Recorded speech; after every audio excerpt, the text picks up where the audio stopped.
इथे मी एका भांड्यात 2 चमचे साजूक तूप घेतलंय। शक्यतो जाड बुडाची जर कढई असेल तर ती या रेसिपीसाठी वापरा। त्यानंतर याच्यात अर्धी वाटी दूध टाकून घेतलंय आणि त्यासोबतच अर्धी वाटी दूध पावडर टाकून घेतलंय। आता हे जे दूध पावडर आहे हे गोड दूध पावडर आहे, ह्यात ऑलरेडी साखर आहे, त्यामुळे ह्या रेसिपीमध्ये मी साखर वापरणार नाहीये। पण तुम्ही जे दूध पावडर वापरत असाल तर ते एकदा टेस्ट करून पहा, त्यात जर साखर नसेल तर तुम्हाला या रेसिपीमध्ये थोडीशी पिठी साखर वापरावी लागेल। आता अगदी मंद गॅसवरती हे जे दूध पावडर आहे हे या दुधामध्ये एकजीव करून घ्यायचंय। आपल्याला याच्यात एकही गुठळी असू द्यायची नाहीये। मंद गॅसवरती हे एकजीव करायचं आणि त्यानंतर हे जे दूध आहे हे चांगलं उकळून घ्यायचं, म्हणजे दूध घट्ट होईल। आपल्याला याचा अगदी खवा होईल इथपर्यंत हे दूध उकळून घ्यायचंय। सतत ढवळत राहायचं म्हणजे हे दूध कढईला लागणार नाही।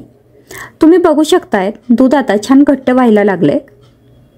आता इथे आपले हे जे दूध आहे हे पूर्णपणे आटलेलं आहे, त्याचा छान खवा तयार झालाय। आता इथे मी 2 चमचे बदामाची पावडर टाकून घेतली आहे। बदामाच्या पावडरऐवजी तुम्ही इथे काजूची पावडर सुद्धा वापरू शकतात।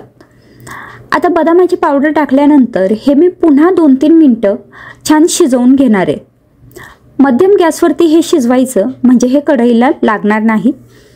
तर हे पहा, मिश्रण आता छान घट्ट झालेलं आहे। हे मिश्रण आता पूर्णपणे थंड होऊ द्यायचं आहे। मिश्रण थंड झालं की त्याचा असा गोळा तयार होईल। त्यातला अर्धा गोळा मी बाजूला काढून घेतलाय आणि हा जो अर्धा गोळा शिल्लक आहे यात मी 1 छोटा चमचा कोको पावडर टाकून घेतली आहे। आता कोको पावडर यात टाकल्यानंतर हे चांगलं एकजीव करून घ्यायचं, म्हणजे हे कोको पावडर ह्या जो खवा आहे किंवा आपला हा जो दुधाचा गोळा तयार केलेला आहे त्यात छान एकजीव झाली पाहिजे। हे पहा, हे सगळं मिश्रण आता छान एकजीव झालेलं आहे। हाताला थोडंसं तूप लावायचं आणि हा गोळा हातावरती चांगला मळून घ्यायचा, म्हणजे त्याला छान आकार येतो। त्यानंतर आता इथे एका पोळपाटाला मी थोडंसं तूप लावून घेतलंय आणि त्यानंतर जो कोको पावडर न टाकलेला आपला जो गोळा होता त्याला अशा प्रकारे लांबुळका आकार देऊन घेतलाय, तुम्ही बघू शकताय। आता ज्यात आपण कोको पावडर टाकलेला होता तो जो चॉकलेटचा गोळा होता त्याचे 2 भाग करायचे आणि हे दोन्ही भाग सुद्धा आपल्याला असे लांबुळके त्याला वळून घ्यायचे। हे थोडेसे बारीक असतील आणि ज्यात आपण कोको पावडर टाकलेली नाहीये तर तो थोडासा जाड असेल। आता चॉकलेटचा जो आपण रोल तयार करून घेतलेला आहे तो रोल हा आपला जो पांढरा रोल आहे त्याच्यावरती ठेवायचा, मी ज्याप्रमाणे व्हिडिओमध्ये दाखवलं आहे त्याप्रमाणे। त्यानंतर हे पलटून घ्यायचं आणि दुसऱ्या बाजूने सुद्धा हा चॉकलेटचा रोल आपल्याला इथे लावून घ्यायचा आहे। आता अगदी हलक्या हाताने हे आपल्याला वळून घ्यायचं आहे आणि हे वळत असताना याला स्प्रिंग सारखा आकार देत जायचा आहे। अगदी हलक्या हाताने हे करायचं। त्यानंतर याचे 2 भाग करून घेतले आणि पुन्हा आता हलक्या हाताने याला थोडंसं तिरपं असं वळत जायचं, म्हणजे स्प्रिंगचा आकार याला तयार होईल आणि छान सुंदर अशी डिझाईन याची तयार होईल। त्यानंतर हे मी सुरीच्या साहाय्याने कट करून घेतले। आपली ही जी मिठाई आहे ही इथे तयार झालेली आहे आणि ही अजून चविष्ट होण्यासाठी हिला फ्रीजमध्ये ठेवायचं 1 ते 2 तासांसाठी आणि त्यानंतर सर्व करायची आहे। तर हे पहा, अगदी सुंदर असे चॉकलेट रोल इथे तयार झालेत। सगळ्यात आधी तर आपल्याला एखाद्या पोळपाटाला तेल किंवा तूप लावून घ्यायचंय, ज्यावरती आपल्याला ही वडी थापायची आहे। तुम्ही पोळपाटाऐवजी एखादं ताटही उलटं करून घेऊ शकतात, ज्यावर आपल्याला वडी छान व्यवस्थित थापून किंवा लाटून घेता येईल।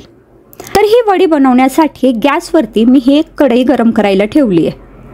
कढईमध्ये आपल्याला टाकायचं आहे 1 वाटी गव्हाचं पीठ, छोटी वाटी गव्हाचं पीठ टाकायचं आणि एवढ्याच गव्हाच्या पिठापासून आपण जवळपास 25 ते 30 वड्या तयार करणार आहोत। आता हे जे गव्हाचं पीठ आहे हे आपल्याला मध्यम गॅसवरती अगदी मिनिटभर परतून घ्यायचं आहे। खूप जास्त भाजायची गरज नाही आहे, फक्त मिनिटभर भाजून घ्यायचं। त्यानंतर ह्याच्यात आपल्याला टाकायचं आहे तूप। ज्या वाटीने आपण गव्हाचं पीठ मोजलं त्याच वाटीने आपल्याला तूप मोजायचं आहे आणि हे तूप जे आपल्याला टाकायचं आहे ते 2 वाटी टाकायचं आहे। पण तूप मोजताना तूप पूर्णपणे वितळलेलं पाहिजे, अजिबात रूम टेम्परेचरवरचं नको। अगदी पूर्ण जे वितळलेलं तूप असतं तेच इथे वापरायचं आहे। जर आपण थोडंसं घट्ट तूप वापरलं तर आपलं प्रमाण चुकू शकतं। तर इथे मी 1 वाटी गव्हाचं पीठ, 2 वाटी तूप घेतलं आहे वितळलेलं आणि त्यात आपल्याला आता टाकायचं आहे 3 वाटी दूध. दूधसुद्धा नॉर्मल टेम्परेचरचं आहे. तर ज्या वाटीने गव्हाचं पीठ मोजलं त्याच वाटीने आपल्याला हे सगळे जिन्नस मोजायचे आहेत, तरच ही बर्फी व्यवस्थित होईल. गॅसची फ्लेम मध्यमच ठेवली आहे. मध्यम गॅसवरती मी हे सगळं चांगलं एकजीव करून घेतलं आहे. आता याच्यात आपल्याला साखर टाकून घ्यायची आहे. तर ज्या वाटीने गव्हाचं पीठ घेतलं त्याच वाटीने 4 वाट्या साखर इथे मी टाकून घेतली आहे. 1 वाटी गव्हाचं पीठ, 2 वाटी तूप, 3 वाटी दूध आणि 4 वाटी साखर असं प्रमाण आपल्याला इथे घ्यायचं आहे.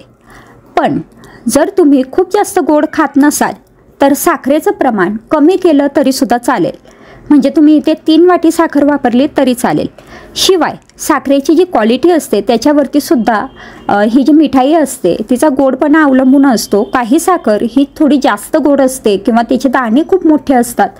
तशी जर साखर असेल तर ती सुद्धा कमी वापरायची. पण जी आपली रेग्युलर साखर असते जी दुकानात आपल्याला मिळते, किराणा दुकानात, जी खूप जास्त मोठे तिचे दाणे नसतात किंवा मग अगदी बारीकही नसते, तर ती साखर आपण इथे 4 वाटी वापरू शकतो. पण साखरेची जी क्वांटिटी आहे ती तुम्ही तुमच्या आवडीनुसार कमी जास्त करू शकतात. साखर टाकून घेतल्यानंतर हे चांगलं एकजीव करायचं. गॅसची फ्लेम मध्यमच ठेवायची आहे. मध्यम गॅसवरतीच आपल्याला हे सतत ढवळत राहायचं आहे आणि छान शिजवून घ्यायचं आहे. तर हे पहा, सुरुवातीला आपण जेव्हा हे असं ढवळत असतो तर तेव्हा हे चिकट वाटतं.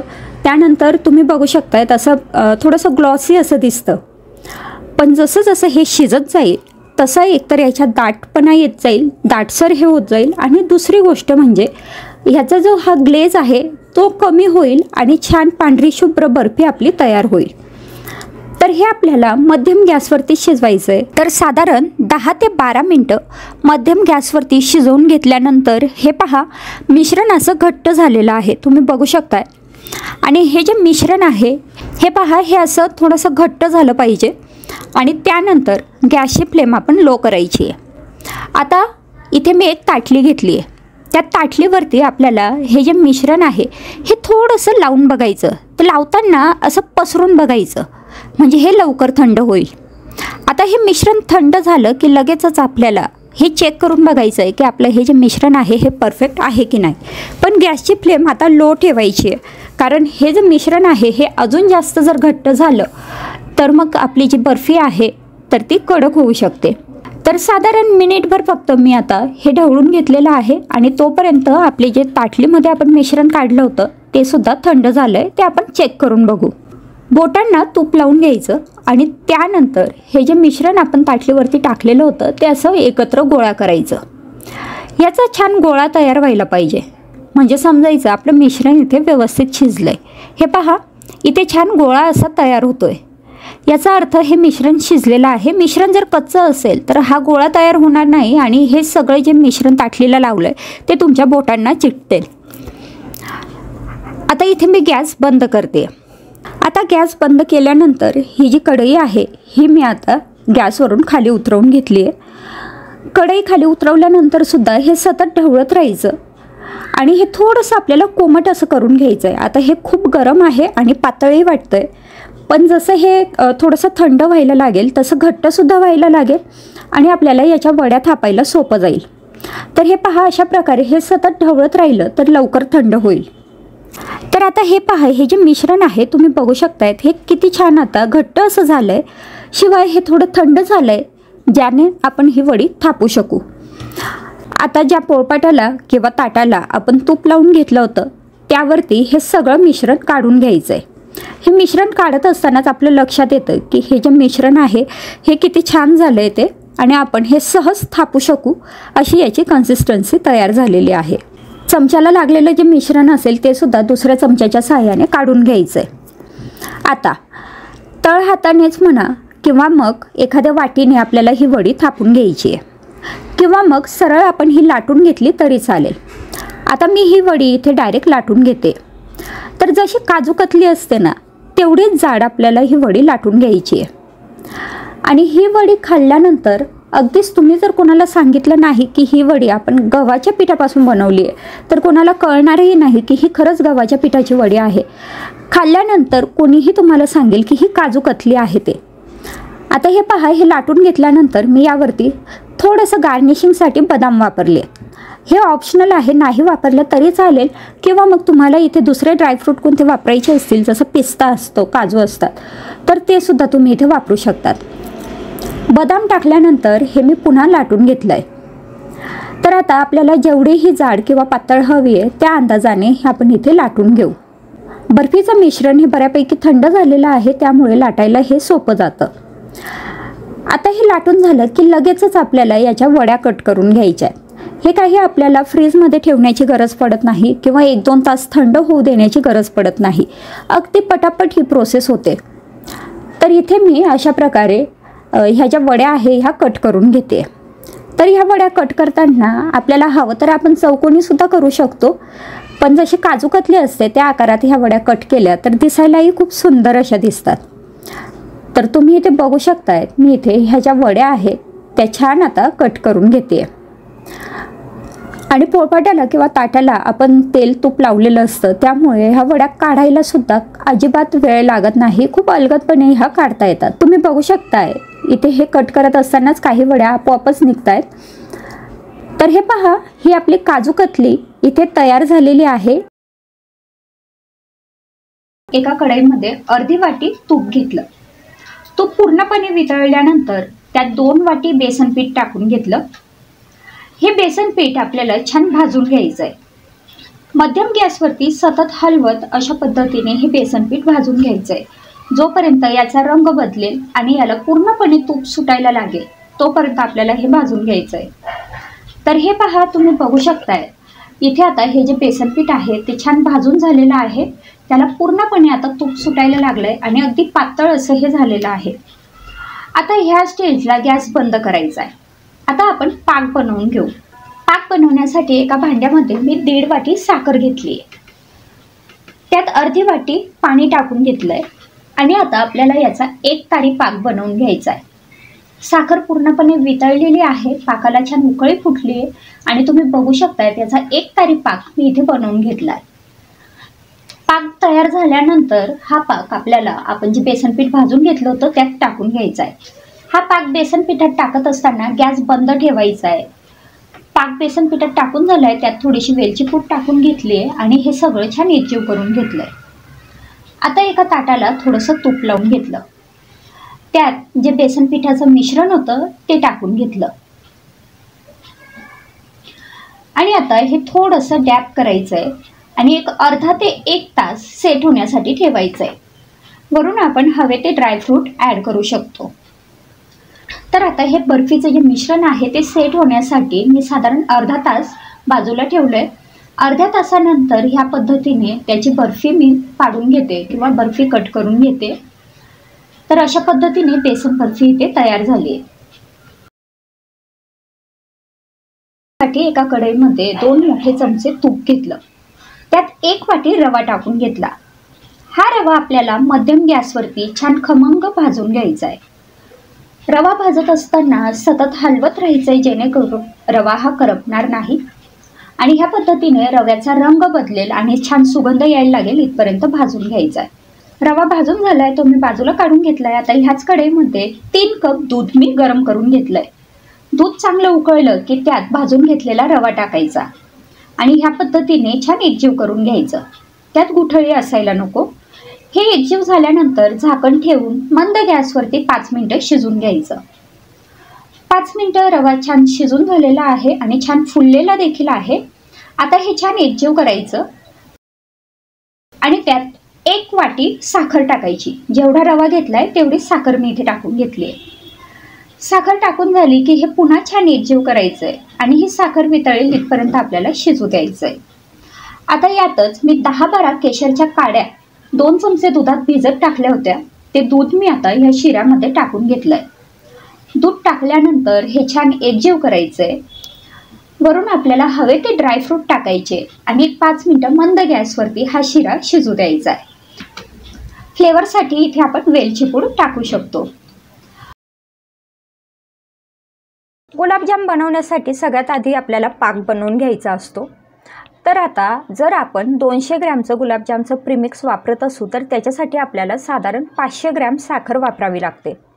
पाक बनवण्यासाठी इथे मी कढईमध्ये 500 ग्रॅम साखर घेतली आहे, म्हणजे अर्धा किलो साखर घेतली आहे आणि जेवढी साखर होती तेवढंच पाणी याच्यात टाकून घेतलेलं आहे। आता इथे जे मी प्रमाण सांगते ते 200 ग्रॅमचं जे प्रीमिक्स असतं त्यासाठीचं आहे। आता हा पाक मध्यम गॅसवरती उकळून घ्यायचा आहे। पाक उकळलेला आहे, साखर छान वितळलेली आहे। आता याच्यात मी थोडीशी वेलची पावडर टाकून घेतली आहे। वेलची पावडर सोबतच तुम्ही इथे केशर किंवा रोज इसेन्ससुद्धा ॲड करू शकतात। आता हा पाक तयार झाला आहे की नाही हे चेक करण्यासाठी अशा पद्धतीने बोटांना हा पाक लावून बघायचा। जर आपल्याला मधासारखं टेक्स्चर वाटत असेल तर समजायचा हा पाक इथे तयार आहे। तर मग इथे अशा पद्धतीने हा पाक तयार झाला आहे। आता आपण गुलाबजाम बनवायला घेऊ। तर इथे मी हे गुलाबजामसाठीचं प्रीमिक्स घेतलं आहे। जसं की मी तुम्हाला सांगितलं हे 200 ग्रॅमचं प्रीमिक्स आहे। हे तुम्ही कुठल्याही कंपनीचं घेऊ शकतात। आता याच्यात आपल्याला दूध टाकून घ्यायचं आहे।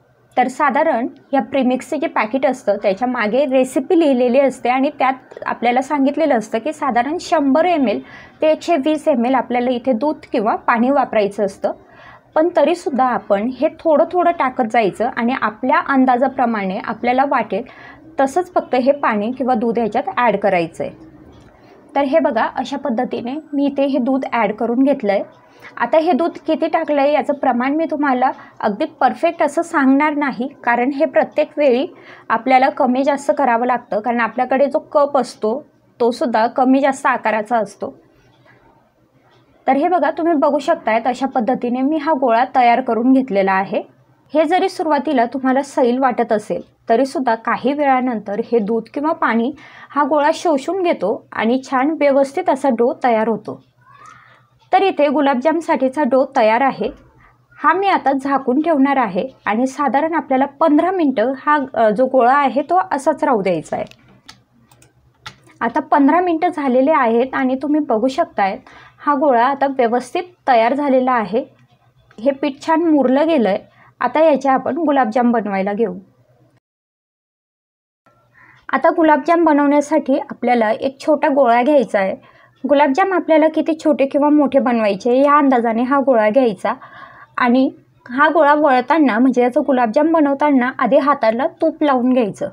तूप लावल्यामुळे जो गुलाबजाम आहे ते व्यवस्थित वळले जातात आणि त्याला तडे पडत नाहीत। जर समजा ह्या गोळ्याला इथे तडा पडलेला असेल तर मग जेव्हा आपण हे गुलाबजाम तळून घेऊ तेव्हा ते तेलामध्ये फुटतात किंवा मग त्यांना क्रॅक पडतो, ते तेल जास्त पितात, असं वेगवेगळे प्रॉब्लेम होऊ शकतात। त्यामुळे हा गोळा वळतानाच आपल्याला अगदी छान आणि ज्याला आपण म्हणतो अगदी सॉफ्ट असा वळून घ्यायचा आहे, ज्याला अजिबात एकही तडा असणार नाही। हे बघा हे सगळे गुलाबजाम मी आता इथे तयार करून घेतलेले आहेत। आता हे गुलाबजाम मी तळून घेते। गुलाबजाम तळण्यासाठी कढईमध्ये मी तूप गरम करून घेतलं आहे। हे तूप किंवा तेल खूप जास्त कडकडीत गरम असायला नको, थोडं मध्यम गरम असू द्यायचं आणि त्यानंतर गुलाबजाम टाकल्यानंतर गॅसची जी फ्लेम आहे तीसुद्धा अगदी कमी करायची आणि मंद गॅसवरती हे गुलाबजाम आपल्याला छान तळून घ्यायचे असतात। आता इथे मी तेलाऐवजी तूप वापरलेलं आहे, कारण तुपामुळे गुलाबजामची जी चव आहे ती खूप अप्रतिम लागते। तेलातही तुम्ही हे तळू शकतात, पण तेलाचे जे गुलाबजाम असतात त्याची चव आणि तुपातल्या गुलाबजामची चव ह्याच्यात खूप फरक पडतो। आणि गुलाबजाम तळताना नेहमी अशा पद्धतीने एखादी छोटीशी कढई घ्यायची, जेणेकरून अगदी कमी तेलात किंवा कमी तुपात आपले गुलाबजाम तळले जातील। हे बघा तुम्ही बघू शकताय अगदी मध्यम गॅसवरती, मध्यम ते लो गॅसवरती मी हे गुलाबजाम तळून घेतलेले आहेत आणि त्याचा जो रंग आहे तुम्ही बघू शकताय की ते सुरेख आलेला आहे। अगदी एकसारखे हे गुलाबजाम तळले गेलेले आहेत। हे गुलाबजाम मी बाजूला काढून घेते आणि ह्याच पद्धतीने उरलेले बाकीचे सगळे गुलाबजाम तळून घेणार आहे। गुलाबजाम तळताना फक्त एक गोष्ट लक्षात ठेवायची की एका वेळी खूप जास्त गुलाबजाम ह्या तेलात टाकू नका, नाहीतर मग तेलाचं जे टेम्परेचर आहे ते अचानक खाली येतं आणि गुलाबजाम खूप तेल किंवा तूप शोषू लागतात। तर आता इथे हे सगळे गुलाबजाम मी तळून घेतलेले आहेत। तुम्ही बघू शकताय किती सुंदर हे गुलाबजाम तयार झालेले आहेत।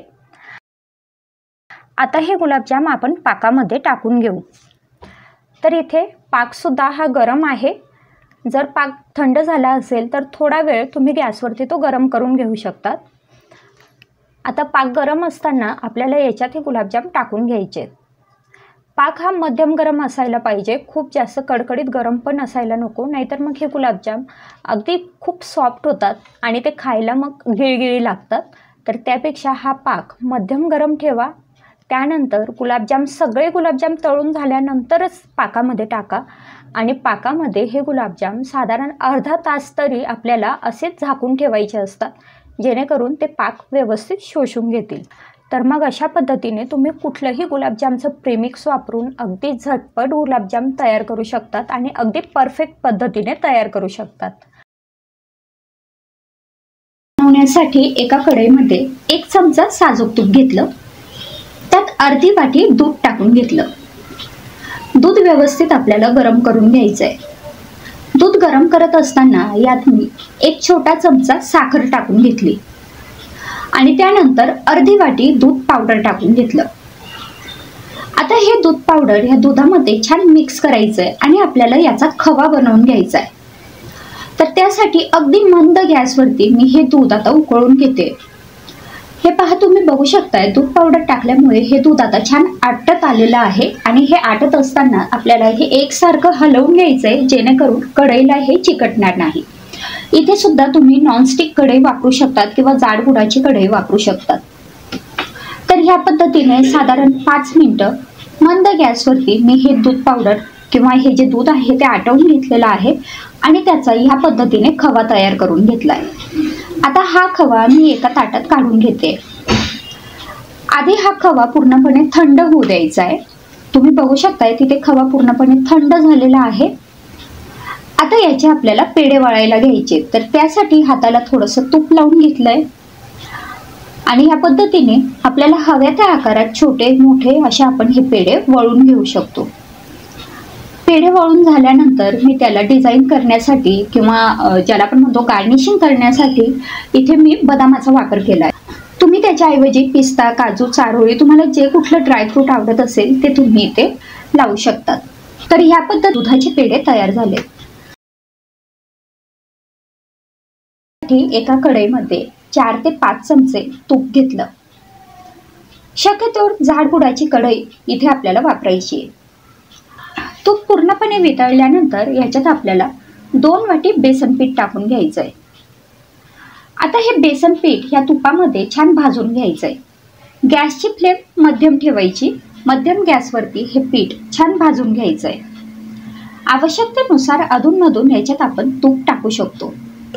तर ह्या पद्धतीने मी पुन्हा याच्यात 1 चमचा तूप टाकून घेतलंय. तूप टाकल्यानंतर पुन्हा हे मध्यम गॅसवरती भाजून घ्यायचं आहे. प्रत्येक 5 मिनिटानंतर याच्यात 1 चमचा तूप टाकायचं आणि हे छान भाजून घ्यायचं आहे.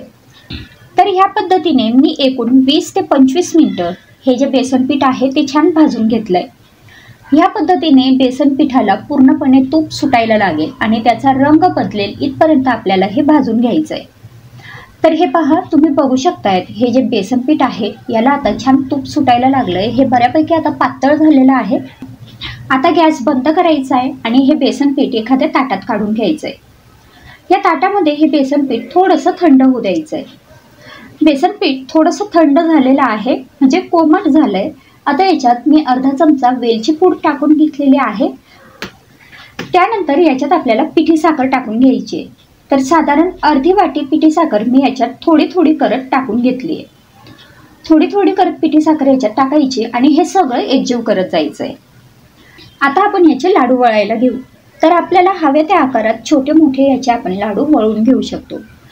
सजावटीसाठी इथे तुम्ही कुठलेही ड्रायफ्रूट वापरू शकतात. मी इथे बदाम वापरले. तुम्ही हवं तर काजू, किशमिश किंवा तुमच्या आवडीचे कुठलेही ड्रायफ्रूट इथे वापरू शकतात. तर मग ह्या पद्धतीने आपले बेसन पिठाचे लाडू तयार झालेत. मी एका ताटाला तूप लावून घेते. यासोबतच बटर पेपर जर तुमच्याकडे असेल तर तुम्ही इथे बटर पेपरचाही वापर करू शकतात. आता बर्फी बनवण्यासाठी एका कढईमध्ये 1 वाटी किंवा 1 कप तूप घेतलंय. हे तूप वितळलेलं असलं पाहिजे, नाहीतर मग तुपाचं प्रमाण हे जास्त होतं. तर वितळून घेतलेलं मी 1 वाटी इथे तूप घेतलंय. आता याच्यात 2 वाटी भरेल एवढं आपल्याला बेसन पीठ टाकायचं आहे. ज्या वाटीने किंवा कपाने आपण तूप मोजले त्याच वाटीने 2 वाटी बेसन पीठ टाकलं.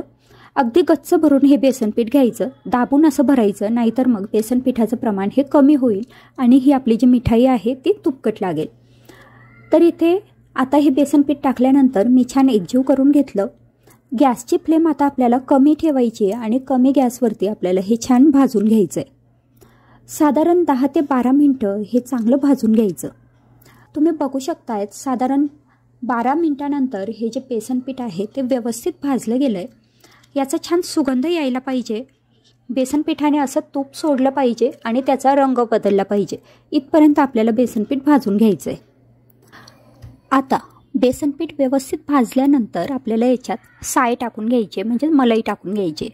तर आपली जी घरचीच दुधावरची साय असते ती मी इथे वापरली आहे. अगदीच 1 वाटी नसेल तर किमान अर्धी वाटी तरी ही साय आपल्याला ह्याच्यात टाकायची आहे. साय टाकल्यानंतर हे छान एकजीव करायचं. गॅसची फ्लेम लोच राहील आणि लो फ्लेमवरतीच आपल्याला हे जे मिश्रण आहे हे पुन्हा भाजून घ्यायचं आहे. आता पुन्हा हे जे बेसन पीठ आहे याचा थोडासा रंग बदलेल आणि याला तूप सुटेल इथपर्यंत हे भाजून घ्यायचं. तर पुन्हा 10 मिनटं मी हे भाजून घेते. हे पहा, तुम्ही बघू शकताय 10 मिनटानंतर हे जे बेसन पिठाचं टेक्स्चर आहे ते छान असं दाणेदार तयार झालेलं आहे. हे जे बेसन पीठ आहे हे आपण जेव्हा चमच्याने असं एकसारखं हलवतो तर तेव्हा हे हलकं फुलकं झालं पाहिजे. इथपर्यंत आपल्याला हे भाजून घ्यायचं आहे. आता याच्यात मी 3 चमचे दूध टाकून घेतलं आहे. दूध टाकल्यानंतर हे पुन्हा चांगले एकजीव केलं. आता हे मिश्रण पुन्हा 10 मिनटं भाजून घेऊ. लो फ्लेमवरतीच भाजायचं, म्हणजे हे मिश्रण छान भाजलं जाईल. हे पहा, तुम्ही बघू शकताय लो फ्लेमवरतीच मी हे मिश्रण चांगलं भाजून घेते.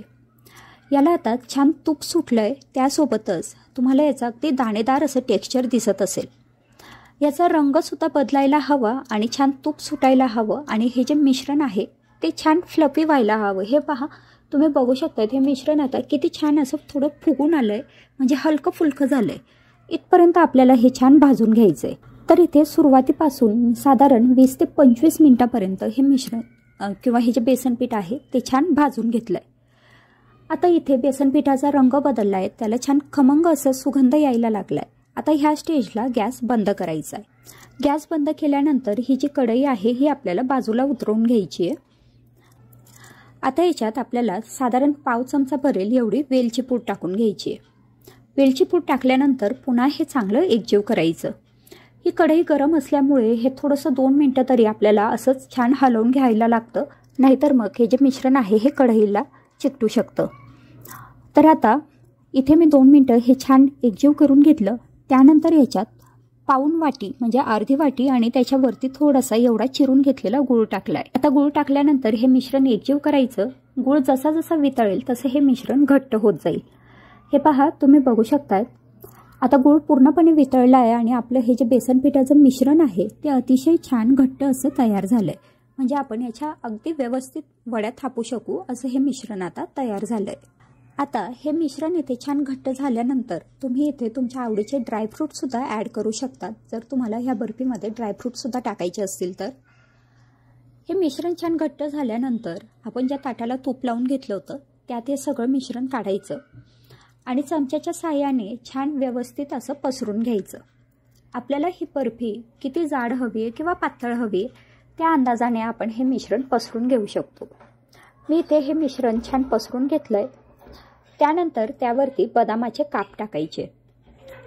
तुम्हाला हवं तर तुम्ही इथे पिस्ता, काजू, बदाम कुठलेही ड्रायफ्रूट वापरू शकतात किंवा हे पूर्णपणे ऑप्शनल आहे, नाही टाकलं तरी चालेल. आता बदामाचे काप टाकून घेतल्यानंतर चमच्यानेच हे थोडेसे प्रेस करायचे, म्हणजे हे जे काप आहे ते बाहेर निघणार नाहीत. आता 2 तास तरी आपल्याला हे मिश्रण असंच ठेवायचं आहे किंवा मग तुम्ही हे फ्रीजमध्ये सुद्धा अर्ध्या तासासाठी सेट करायला ठेवू शकतात. 2 तास झालेले आहेत. हे मी मिश्रण बाहेरच ठेवलं होतं. आता हे बर्फीचं जे मिश्रण आहे ते अगदी छान सेट झालंय. याच्या मी आता बर्फी कट करून घेते, म्हणजे वड्या पाडून घेते. तर त्यासाठी आपल्याला हव्या त्या आकारात आपण ह्याच्या वड्या कट करू शकतो. तर हे पहा, अतिशय छान अशी ही वडी तयार झालेली आहे किंवा बर्फी तयार झालेली आहे. तुम्ही बघू शकताय खूप छान याची चव लागते, आकारही खूप छान दिसतोय. आणि अशा पद्धतीने आपली ही बेसन पिठाची बर्फी किंवा मग गुळाचा आपण मोहनथाळ याला म्हणू शकतो इथे तयार.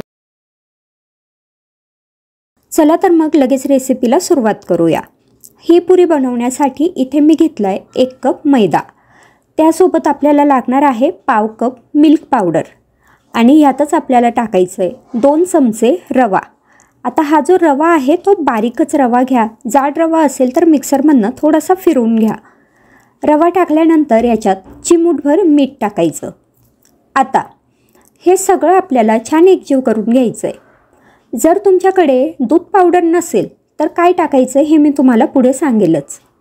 हे पहा, हे सगळं चांगलं एकजीव करून घेतलं। आता आपल्याला याच्यात मोहन टाकून घ्यायचं आहे।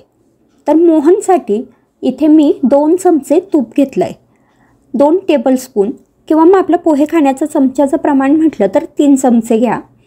रूम टेम्परेचरवरचं हे तूप आहे, अगदी गोठलेलं असेल तर तूप कमी वापरा। आता हे तूप अगदी कडकडीत गरम करून घ्यायचं। हे पहा, तूप अगदी कडकडीत गरम झालं। आता आपण हे जे पिठांचं मिश्रण केलेलं होतं त्यात हे तूप टाकायचं। आता चमच्यानेच हे सुरुवातीला एकजीव करून घ्यायचं, कारण तूप खूप गरम आहे, हाताला चटका लागायला नको।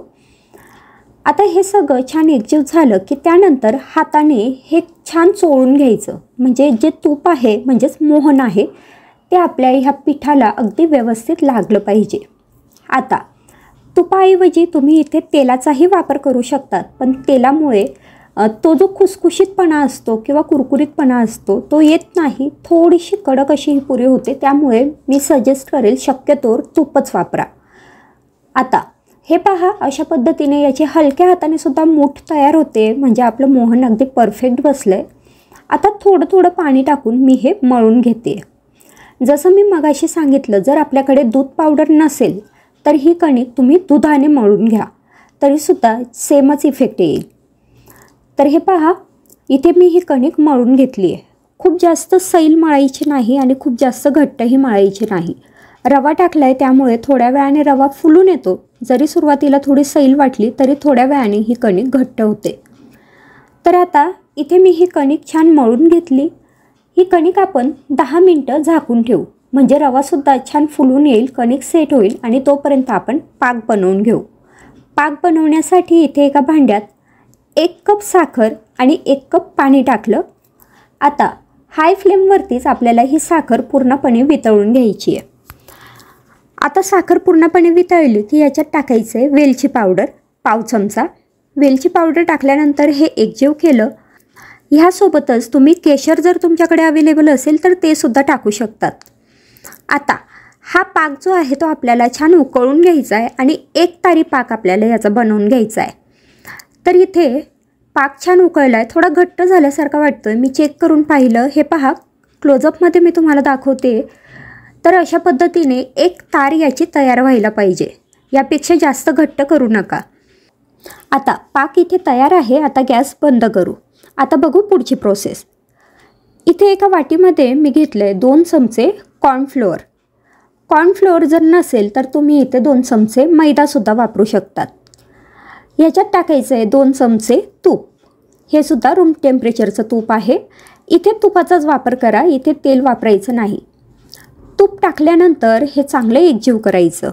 हे पहा, अशा पद्धतीने चांगलं फेटून घ्यायचं, असं क्रीमी टेक्स्चर याचं यायला पाहिजे। जर तुम्हाला साजूक तूप नसेल वापरायचं तर तुम्ही इथे डालडा वनस्पतीसुद्धा वापरू शकतात। आता आपली जी कणिक आहे ती चांगली सेट झाली आहे। याचे मी इथे 4 समान असे भाग करून घेतले।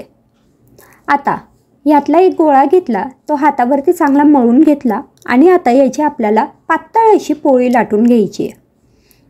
ही कणिक जी आहे तिच्यात तूप आपण भरपूर वापरले, त्यामुळे ही पोळी लाटताना पीठ लावायची गरज पडत नाही, पण तुम्हाला आवश्यकता वाटली तर अगदी थोडंसं पीठ तुम्ही लावू शकतात। तर हे पहा, अशी अगदी पातळ अशी पोळी मी याची लाटून घेतली आणि ह्याच पद्धतीने 4ही गोळ्यांच्या मी 4 पोळ्या इथे लाटून घेतल्या आहेत। ह्यातली एक पोळी आधी पोळपाटावर ठेवायची, त्यावरती आपण जो साठा बनवून घेतला होता म्हणजेच कॉर्नफ्लोअरची पेस्ट बनवून घेतली होती ती या पोळीला लावायची। एका पोळीला साधारण 1 चमचा एवढी पेस्ट लावायची। वरून दुसरी पोळी यावर ठेवली, तिलासुद्धा कॉर्नफ्लोअरची पेस्ट लावून घेतली आणि त्यानंतर तिच्यावर तिसरी आणि चौथी अशा 4ही पोळ्या ठेवायच्या आणि प्रत्येक पोळीला आपण जी कॉर्नफ्लोअरची पेस्ट म्हणजे साठा बनवून घेतला आहे तो लावून घ्यायचा। आता ह्याचा आपल्याला छान घट्ट असा रोल तयार करून घ्यायचा आहे। जी सगळ्यात वरची पोळी असेल तिलासुद्धा थोडंसं कॉर्नफ्लोअरची जी पेस्ट आहे ती लावायची आणि मग व्हिडिओमध्ये दाखवते त्या पद्धतीने आपल्याला याचा रोल बनवून घ्यायचा आहे। यामुळे आपल्या ह्या ज्या पुऱ्या आहेत त्याला खूप छान असे लेयर्स येतात। तर हे पहा, इथे मी असा घट्ट असा रोल बनवून घेतला आहे। आता हा जो रोल आहे याच्या आपल्याला छोट्या छोट्या लाट्या कट करून घ्यायच्या आहेत। तुम्हाला ही पुरी किती मोठी हवी आहे त्या अंदाजाने तुम्ही या लाट्या कट करू शकतात। मी साधारण अर्धा इंच एवढ्या अंतरावरती हे कट करून घेतलं आहे। आता यातला एक गोळा घेतला, म्हणजे एक लाटी घेतली आणि तिला अशा पद्धतीने हातावरती थोडंसं उभं प्रेस करायचं आणि आता ही लाटून घ्यायची आहे। ही लाटत असताना पातळ अशी लाटायची, म्हणजे अगदी छान मऊसूद मखमली अशी आपली पुरी तयार होते। तर हे पहा, मी ही जी पोळी आहे किंवा पुरी आहे ही लाटून घेतली आहे आणि तुम्ही बघू शकतात मी ही किती पातळ लाटली आहे। अगदी खारीसारखी खारीचे कसे पापुद्रे येतात त्या पद्धतीने ही पुरी तयार होते। आता ही पुरी लाटून झाली की तिला फोल्ड करायचं। फोल्ड केल्यानंतर चमच्याने म्हणा किंवा सुरीने म्हणा तुम्ही अशा पद्धतीने थोडीफार डिझाईनसुद्धा हिच्यावर करू शकतात। हे पूर्णपणे ऑप्शनल आहे, ही डिझाईन नाही केली तरी चालेल। फक्त ही पुरी जेव्हा आपण फोल्ड करतो तेव्हा ती थोडीशी प्रेस करून घ्या। तर इथे ही एक पुरी मी बनवून घेतली आहे आणि अशाच पद्धतीने मी ह्या सगळ्या पुऱ्या बनवून घेतल्या आहेत। आता या पुऱ्या आपल्याला एकदम सगळ्या बनवून घ्यायच्या आणि त्यानंतर 10-15 मिनिटांनी मग तळायला घ्यायच्या आहेत, म्हणजे ह्या पुऱ्या अगदी छान खारीसारख्या छान अशा तयार होतात। आता या पुऱ्या तळण्यासाठी मी इथे कढईमध्ये तूप गरम करायला ठेवलं आहे। तुपाऐवजी तुम्ही इथे तेलाचाही वापर करू शकता आणि मी इथे छोट्या कढईमध्ये तळते। तुम्हाला हवं तर तुम्ही एखाद्या मोठ्या कढईत किंवा पसरट भांड्यातही हे तळून घेऊ शकतात, म्हणजे एका वेळी तुम्ही 4 किंवा 5 पुऱ्या तळू शकता। आता हे जे तूप आहे ते सुरुवातीला चांगलं कडकडीत गरम करायचं, त्यानंतर गॅसची फ्लेम मध्यम करायची आणि मध्यम गॅसवरती आपल्याला ही पुरी तळून घ्यायची आहे।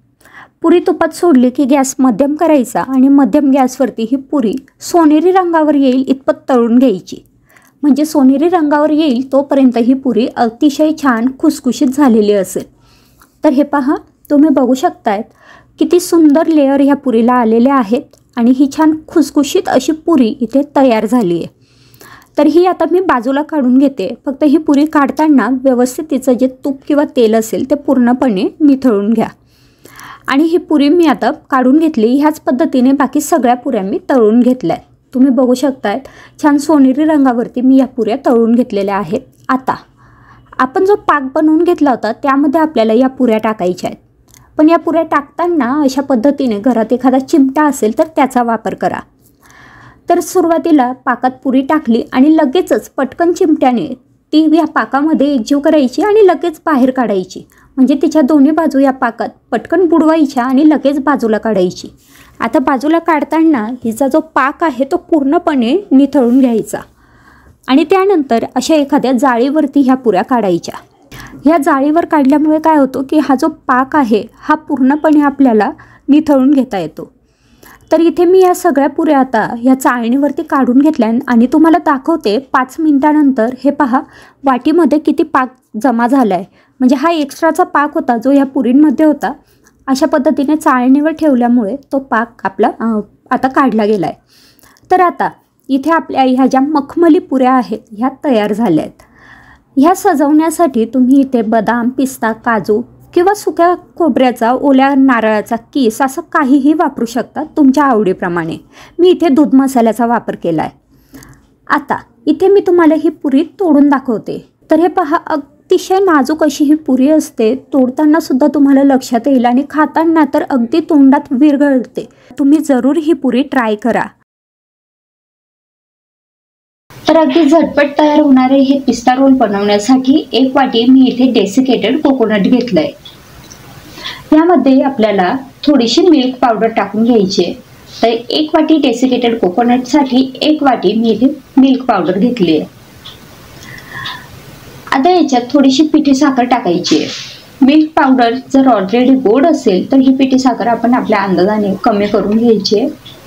तर इथे मी साधारण पाव वाटी एवढी पिठी साखर टाकून घेतलेली आहे आणि आता हे सगळं एकजीव करून घेते।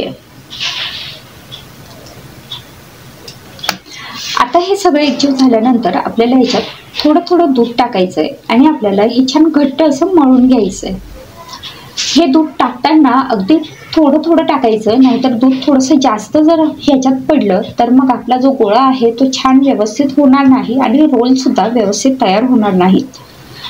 तर हे पहा, अशा पद्धतीने मी थोडं थोडं दूध टाकत हा जो रोलसाठीचा गोळा आहे तो मळून घेते. तर इथे अशा पद्धतीने हा रोल बनवण्यासाठीचा गोळा तयार झालेला आहे. ह्याचे मी 2 भाग बनवून घेतलेले आहे. आता एक भाग आपल्याला बाजूला ठेवायचा आहे आणि जो आपण दुसरा भाग घेतलेला आहे त्यात आपल्याला ऑरेंज किंवा येलो कलर टाकून घ्यायचा आहे. कलर टाकणं पूर्णपणे ऑप्शनल आहे, नाही टाकला तरी सुद्धा खूप छान हा रोल लागतो, अगदी झटपट तयार होतो. आता हे पहा, हा कलर टाकल्यानंतर मी हे सगळं मिक्स करून घेतलंय. आता अशा पद्धतीने हा जो गोळा आहे तो आपल्याला लाटून घ्यायचा आहे आणि छान त्याची मोठी पोळी बनवून घ्यायची आहे. हा गोळा लाटल्यानंतर याची ही पोळी तयार झालेली आहे, ही आपण बाजूला ठेवून घेऊ. आणि तसंच दुसऱ्या गोळ्याची सुद्धा पोळी आपल्याला लाटून घ्यायची आहे. त्यानंतर ताटावरती मी एक बटर पेपर ठेवलेला आहे आणि त्याच्यावरती आपण जी पोळी लाटून घेतली होती ती आपल्याला याच्यावर ठेवून घ्यायची आहे. तर सगळ्यात आधी जी व्हाईट कलरची पोळी होती ती मी इथे ठेवून घेतली आहे आणि त्यानंतर त्याच्यावरती येलो कलरची जी पोळी होती ती ठेवून घेतली आहे. आता याच्यात आपल्याला टाकायचं आहे पिस्त्याचे काप. तर हा पिस्ता मी मिक्सरमधून थोडासा जाडा भरडा असं काढून घेतलेला होता. आता हे जे पिस्त्याचे काप आहेत किंवा ही जी पावडर आहे हे मी आपण जे पोळी बनवून घेतलेली होती त्याच्यावरती टाकून घेतली आणि त्यानंतर अशा पद्धतीने थोडंसं हलक्या हाताने आपल्याला याचा रोल बनवत जायचा आहे. तर हे बघा, तुम्ही बघू शकताय इथे छान हा जो पिस्ता रोल आहे तो इथे बनलेला आहे. पुन्हा वरून थोडीशी पिस्त्याचं जी पावडर आहे ती टाकायची आणि त्यात हा रोल थोडासा अशा पद्धतीने एकत्र करून घ्यायचं आहे. आता याला थोडं सेट होण्यासाठी आपण फ्रीजमध्ये ठेवू. तर फ्रीजमध्ये साधारण 5 मिनिटांपर्यंतच आपल्याला हे ठेवून घ्यायचं आहे. तर हे पहा, अशा पद्धतीने 5 ते 10 मिनिटांनंतर फ्रीजमधून बाहेर काढल्यानंतर हा जो रोल आहे हा अशा पद्धतीने आपल्याला दिसतो. आता याला कट करून घेऊ. तर मग तुम्हाला ही रेसिपी आवडली असेल तर लाईक करा, शेअर करा आणि चॅनलला सबस्क्राईब करा. पुन्हा भेटू पुढच्या नवीन व्हिडिओमध्ये. तोपर्यंत बाय बाय.